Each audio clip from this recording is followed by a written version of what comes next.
الزهراء أرسلت وراء بلال، قالت له: يا بلال، ألست مؤذن أبي رسول الله؟ قالت له: ألا تؤذن؟ قال: لقد منعني أمير المؤمنين. أمير المؤمنين خوفا على الزهراء منع بلال. قالت: أقسم عليك بحق رسول الله إلا ما أذن.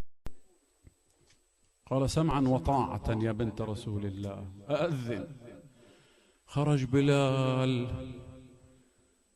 وتوجه إلى المأذنة. الزهراء هيأت نفسها، وقف بلال على المأذنة، صاح: الله أكبر، الله أكبر، الله أكبر،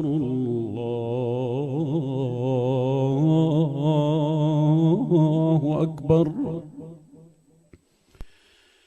أشهد أن لا إله إلا الله،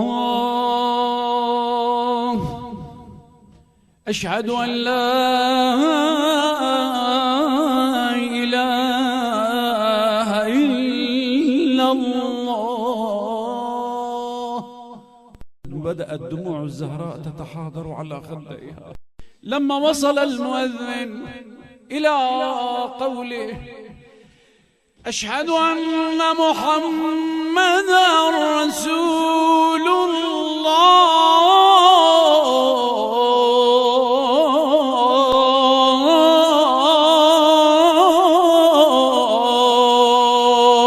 الله، هنا الزهراء صاحت: أبتاه يا رسول الله، ذكرك على المنابر وجسدك في المقابر.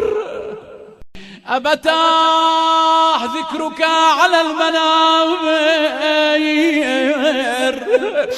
وجسدك في المقابر. ثم وقعت مغشيا عليها. ركضوا مسرعين إلى بلال: يا بلال، يا بلال، أوقف الأذان، لقد ماتت فاطمة. ما رشوا عليها الماء استيقظت فاطمة. بلال ما عاد أذان، ذهب إلى الشام.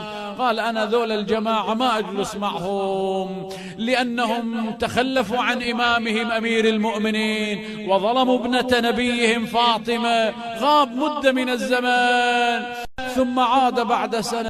وصل إلى دار أمير المؤمنين، طرق الباب، فتح له الحسن باب البيت،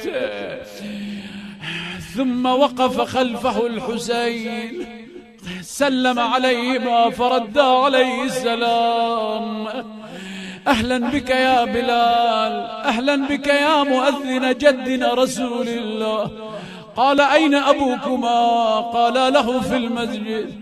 قال: وأين أمكما فاطمة؟ هنا انحدرت دموع الحسن والحسين على خديهما. قال: على ما تبكيان؟ قال: أليس قد ماتت أمنا فاطمة؟